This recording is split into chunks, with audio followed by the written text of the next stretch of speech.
¿Estás ahí? ¿Estás a bordo de AM550? ¿Estás a bordo de 24/7 Noticias? ¿Querés conocer a una persona que tiene mucho para contarnos? En Viaje al Puerto de la Noche, vení que te quiero presentar a alguien. Héctor Elías Monsalve, buenas noches, muchas gracias por recibirnos a esta hora allí en Ushuaia. Hola, buenas noches, Sergio, ¿qué tal?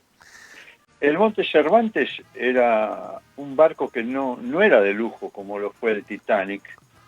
Los alemanes en esa época ya estaban orientados un poco a lo que más tarde fue el nacionalsocialismo y habían empezado a fabricar este tipo de barcos para premiar a los empleados en viajes que de otra forma no lo podrían hacer, que en esos años estaban solamente destinados a los ricos. Ajá. Por los cuales los alemanes hicieron estos barcos de la serie Monte, hasta el Monte Cervantes fue el número 3. Eran viajes de clase única, eran barcos que no tenían una diferenciación de clases, así que llamarlo Titanic en realidad, ¿viste? Era un barco que ni siquiera tenía baño privado. Era un lindo barco, era cómodo, pero era franciscano. Claro. Digamos que Gasolero. tenía lindos salones.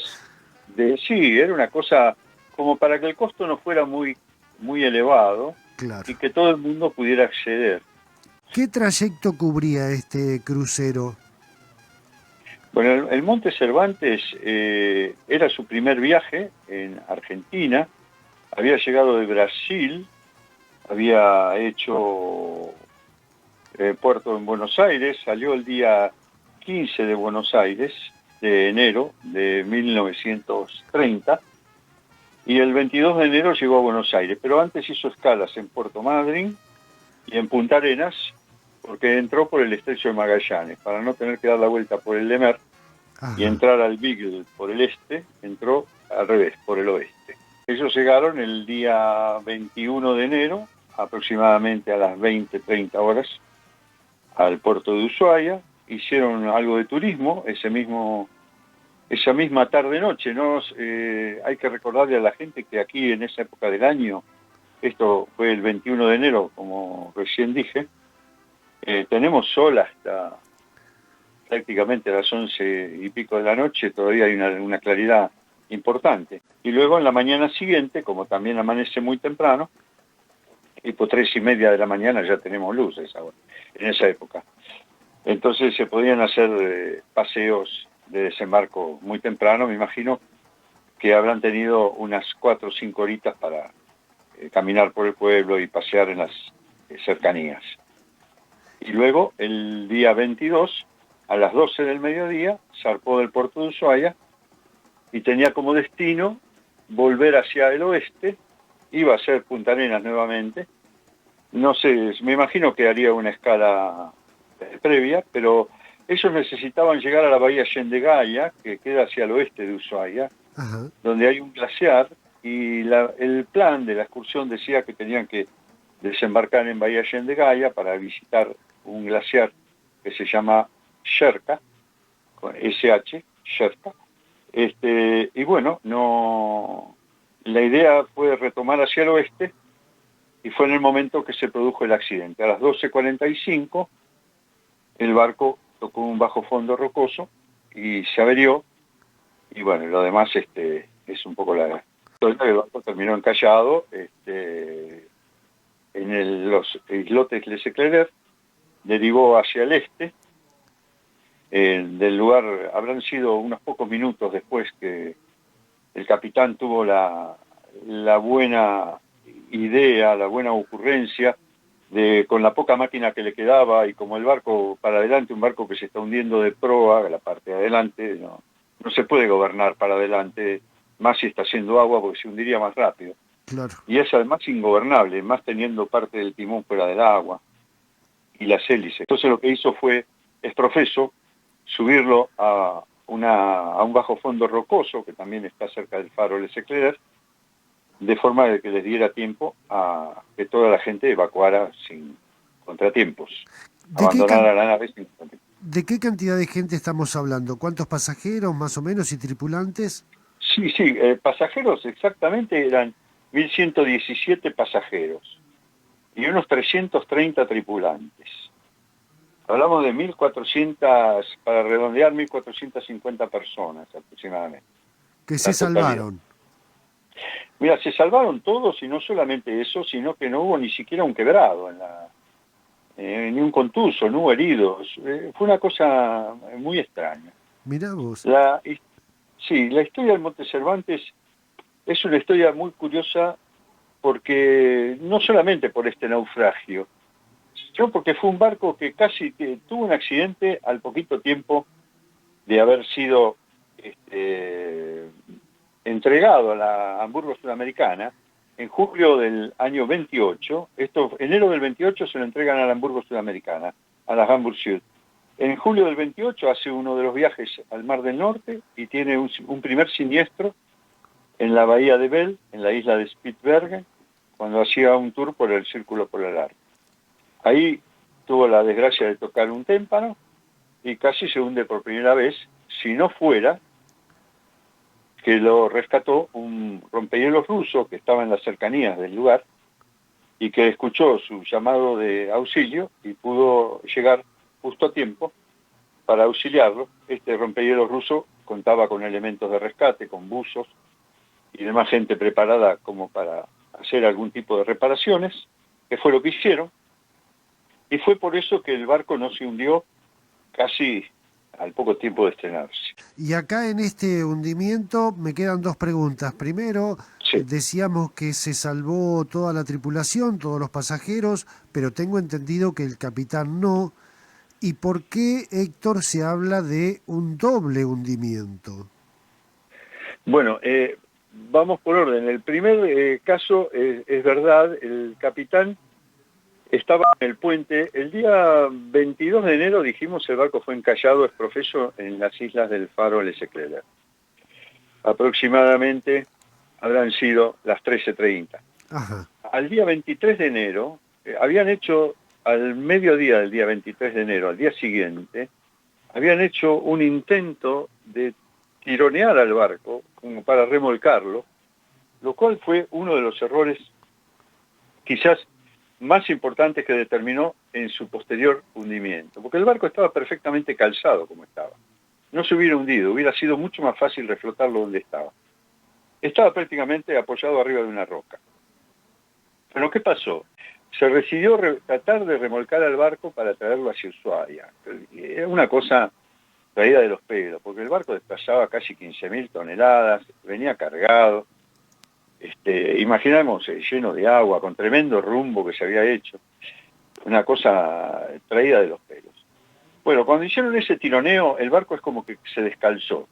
El tema fue que el 23 de enero, aproximadamente a las 21:30, el barco se empezó a mover por efecto de que la marea estaba ya creciendo demasiado. En ese momento estaban en el puente el práctico, o el capitán para el derrotero argentino, el capitán Rodolfo Gepe, y el comandante del Monte Cervantes, que se llamaba Theodor Dreyer. El capitán Dreyer estaba junto con Gepe en el puente en el momento que el barco empezó a hacer como que se deslizaba. Pero fue en ese momento que no estaban juntos. Yo todas estas cosas las conozco porque he podido hacer reportajes a los nietos del práctico Gepe, he entrevistado al nieto del comandante Dreyer, algunas cosas las he tenido de primera boca, digamos, en la primera versión. Entonces he sabido que en ese momento en que el barco se empieza a hundir, el capitán Dreyer estaba en el baño. Por eso hay un testimonio que es la última persona que lo ve vivo, digamos, al capitán Dreyer, al comandante, con un chaleco salvavidas en un brazo y una chaqueta de cuero en la otra. Esto me confirma que el hombre salía del baño, por eso no tenía el salvavidas puesto. No es que se quisiera suicidar. En ese momento el barco se empieza a deslizar hacia el fondo y bueno, era una pendiente muy pronunciada. En el momento ese el práctico Gepe pierde el equilibrio y va al agua y es rescatado porque él tenía así su salvavidas puesto. Pero el comandante, que intenta salir, pero empieza a entrar agua de una forma muy brusca, lo termina arrastrando y la última vez que se lo ve es aferrado a las barandas de la cubierta de paseo cuando el agua ya lo arrastraba. Ahí desaparece el capitán, no se supo más nada. Claro. Hasta el año 2010, que pude hacerle un reportaje que duró 3 días, porque me fui a la casa, me invitó a la casa de él en la ciudad de Paraná, el último buzo alemán vivo que había en esos años, porque la verdad que era el último que vivía, del grupo de buzos alemanes que trabajaron en el reflotamiento del Monte Cervantes, era el último que quedaba vivo, y murió en el año 2010, a los 30 días que le hice un reportaje de prácticamente 3 días que me invitó a vivir en su casa, en la ciudad de Paraná. Él se llamaba Heinz Steffens. Y Heinz me contó que él encontró unos huesos, unos restos óseos, cuando estaba haciendo una tarea de limpieza en el puente, cuando empezaron las tareas de reflotamiento. Que esto es lo que desemboca en tu segunda pregunta, porque es un de 2 veces. Unos años después, bastantes años después, un empresario radicado en Argentina, italiano de nacimiento, se puede ser italo-argentino, Leopoldo Simoncini, con una empresa Salvamar, consigue hacer unas tratativas con los propietarios de los derechos que la compañía de seguros le había cedido a esta gente, a un estudio de abogados, la propiedad del barco que había abonado el siniestro de la compañía, ¿no? Ajá. Entonces este hombre negocia con esta gente la posibilidad de un reflotamiento, si ellos estaban interesados, aparentemente sí lo estuvieron, y después vinieron los papeleos. Este pobre hombre, Leopoldo Simoncini, la verdad que tenía unas intenciones muy importantes, ¿no? Era un proyecto muy, muy importante, pero se encontró con una cantidad de obstáculos administrativos y la guerra encima. Estamos hablando del año 43, Europa en guerra, acá había faltante de elementos. Bueno, algunas cositas, consiguió los permisos y algunas cosillas empezaron a hacerse en los años 45-46. Año 46 consigue rescatar el primer motor, el primero y único, porque fue el único motor que se sacó Ajá. del casco invertido del Monte Cervantes, con buzos italianos, consiguió hacer, y algunos chilenos y algún argentino también, consiguieron sacar uno de los motores, tenía 4 el Monte Cervantes, uno de los motores MAN. Posteriormente, los trámites que se siguieron haciendo fueron súper engorrosos, estuvieron un montón de años prácticamente parados, hasta que a finales de los años 50 consigue contactar a una persona que fue clave en todo este tema de reflotamiento, que fue el capitán Kurt Lerch. Ajá. El capitán Kurt Lerch terminó siendo gran amigo de Simoncini y fue su asesor, su mano derecha en el tema de reflotamiento, para la compra de elementos que hacían falta para esto, y la contratación de personal idóneo. Fue así que se fueron a Alemania, junto con Simoncini, el hijo mayor, Pedro Simoncini, Leopoldo Pedro Simoncini y el capitán Kurt Lerch, se fueron a adquirir el barco que conocemos acá como barco insignia de Ushuaia, el Saint Christopher, que está varado en la costa enfrente a la playa. Esto fue el inicio, esto fue la compra de materiales. Después, la contratación de gente idónea. Lo que siempre el capitán Lerch le aconsejó a Simoncini fue que contratara buzos alemanes, por la sencilla razón de que el mar Báltico tiene condiciones muy parecidas a las que tiene el Canal Beagle. Tenemos aguas muy frías acá y condiciones de mal tiempo, casi permanentes, lo cual hace que sea complicada una tarea de este tipo. Los buzos italianos eran muy buenos, pero tenían mucho frío, pasaban mucho frío, la pasaban muy mal. Entonces el consejo de Lerch fue: contratemos alemanes. Fue así que se trajeron en el año 51, en septiembre del 51 vinieron con 30 técnicos alemanes, entre los cuales venían 8 buzos, de los cuales llegaron 6 a Ushuaia. Y además había soldadores, había tripulantes en general.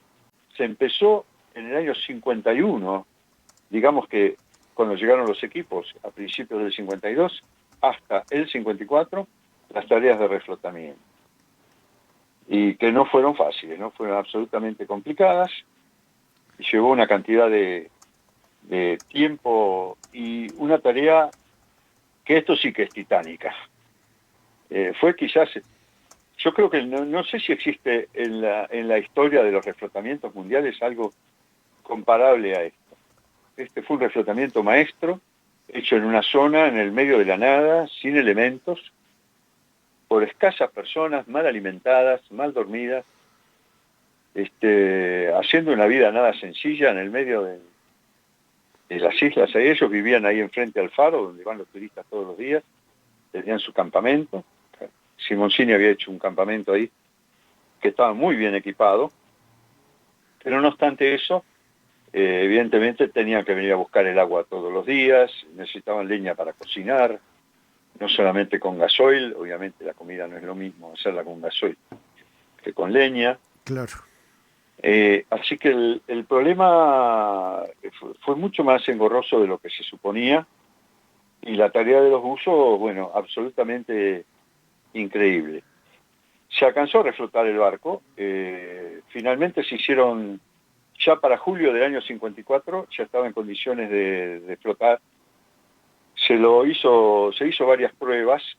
En julio del 54 se hizo el primer intento de remolque, el cual no fue exitoso. Se utilizaron el remolcador Saint Christopher y el aviso de la Marina, el Ara Guaraní, que después tuvo el siniestro cuando fue a buscar un tripulante unos años después, tuvo un siniestro. Se hizo famoso por eso, el de Guaraní, porque murió mucha gente en este posterior siniestro.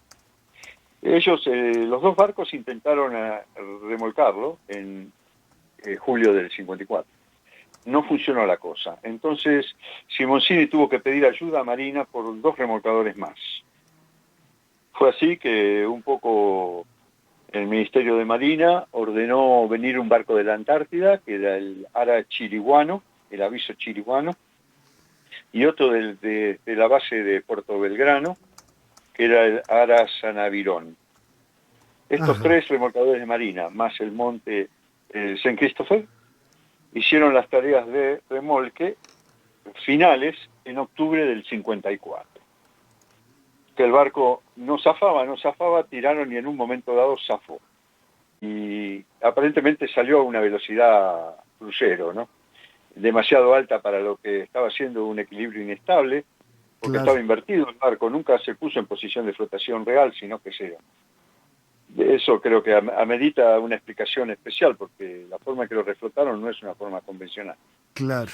Sin embargo, lo consiguieron hacer cuando hicieron inician el remolque, no creo que llegó a los 20 minutos más tarde, se sintieron unas explosiones y se empezó a hundir otra vez, y eso terminó hundido en la mitad del canal a unos 130 metros de profundidad, cosa que ya no se pudo hacer más nada.